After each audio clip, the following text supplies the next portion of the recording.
حوالے سے ہمارے آفس کو اور چیف سیکرٹری سندھ اور آئی جی سندھ کو ہدایت ہے کہ وہ معزز رکن کو بلا کے اس حوالے سے فزیکلی ان کو مطمئن کیا جائے. جی علامہ ناصر عباس صاحب. جی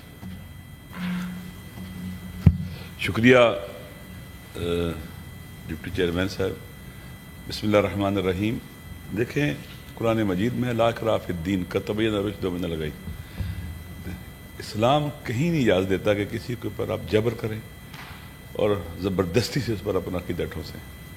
یہ پاکستان میں جو کچھ بھی ہو رہا ہے، پہلی بات یہ کہ ہماری جو پولیس ہے، آپ مائک کے ذرا قریب آ جائیں. پہلی بات یہ جو ہماری پولیس ہے، ہمارے ادارے ہیں، ان کو بھی آئین اور دستور اور قانون پڑھانا چاہیے تاکہ یہ لوگوں کو سپورٹ کریں.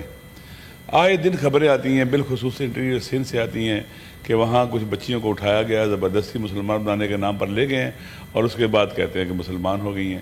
یہ پاکستان کے لیے بہت بری چیز ہے. پاکستان کا امیج خراب ہوتا ہے اس سے.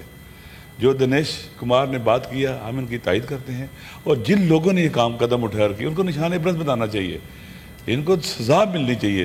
جرائم جب تک قانون لاگو نہیں ہوتا جرائم ختم نہیں ہوتے.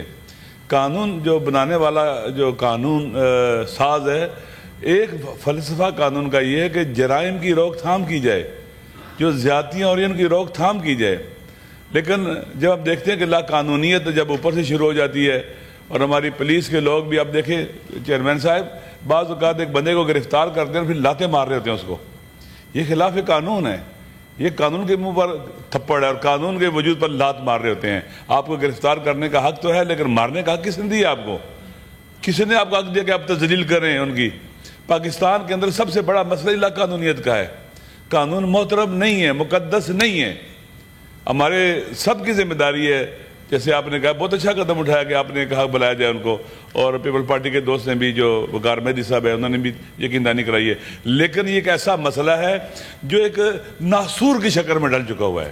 خالی آئی جی کو بلانے سے، خالی چیف سیکرٹری کو بلانے سے مسائل حل نہیں ہوں گے، بلکہ اس پر باقاعدہ ایک اسپیشل ٹاسک فورس بننی چاہیے اور اس پہ اوپر قدم اٹھانے چاہیے تاکہ جو لوگ بھی اس طرح کے اقدامات کر رہے ہیں ان کا راستہ روکا جائے اور پھر ان کو سزا ملے، اور اس کی حوصلہ شکنی ہونی چاہیے.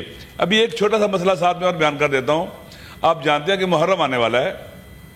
محرم میں تمام حسینی امام حسین علیہ السلام کا ذکر کرتے ہیں، عزاداری کرتے ہیں، عزا غم میں بیٹھتے ہیں، مجالس کرتے ہیں اور ماتمی جلوس ہوتے ہیں.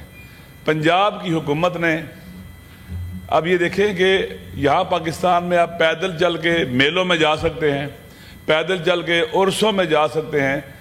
اربعین چیلم امام حسین کے اوپر لوگ چاہتے ہیں کہ ہم پیدل جائیں، گھروں سے پیدل نکل کے جائیں اور جہاں پر جلوس ہو رہا ہے، مجلس ہو رہی ہے وہاں پیدل جائیں. ایک تو آپ راستے میں رکاوٹیں کھڑی کر دیتے ہیں سیکورٹی کے حوالے سے. ابھی حکومت نے، پنجاب حکومت نے کہا یہ بدعت ہے پیدل جانا. یہ پنجاب حکومت ہمارے لیے فقی بن گئی ہے. کس نے اس کو اجازت دی ہے فتوے دے؟ اور باقاعدہ انہوں نے لیٹر جاری کیا ہوا ہے بدعت کا. سر انہیں کہیں کہ میں پاکستانی ہوں، میری مرضی ہے، میں سائیکل پر جاؤں، میں گاڑی پر جاؤں، پیدل چل کے جاؤں. لیکن اس طرح کی رکاوٹیں کھڑی کرنا، میں واقعی شکریہ ادا کرتا ہوں اپنے سندھ کی صوبائی حکومت کا. انہوں نے کبھی رکاوٹیں کھڑی نہیں کی.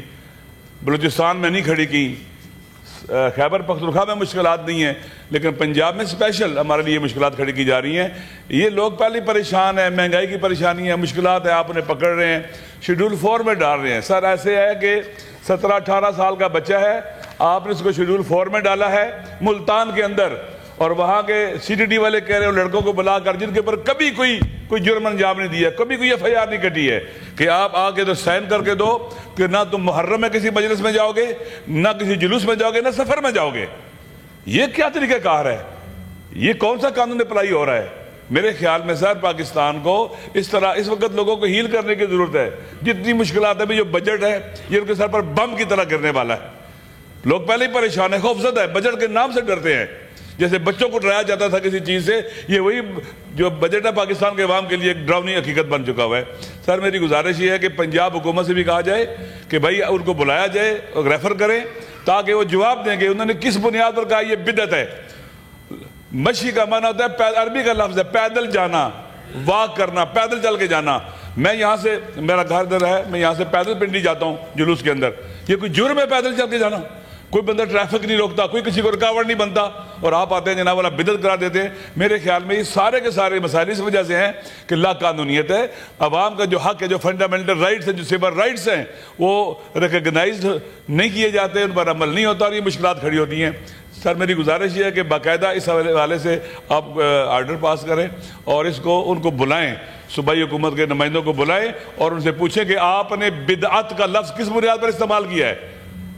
آپ فقیہ ہیں, آپ مجتہد ہیں, آپ کیا ہے, آپ کو قرآن بھی درست پڑھنا آتا ہے, آپ کو حدیث بھی درست پڑھنا آتی ہے, آپ کو رجال کا پتہ ہے, حدیث کا پتہ ہے, استنباط کر سکتے ہیں فقہی کام کا.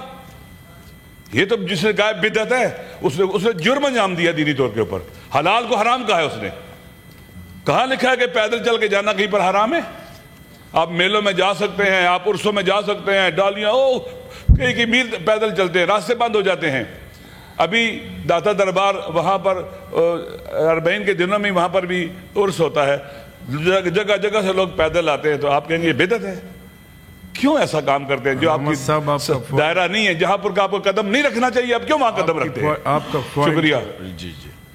جی سینیٹر خلیل طاہر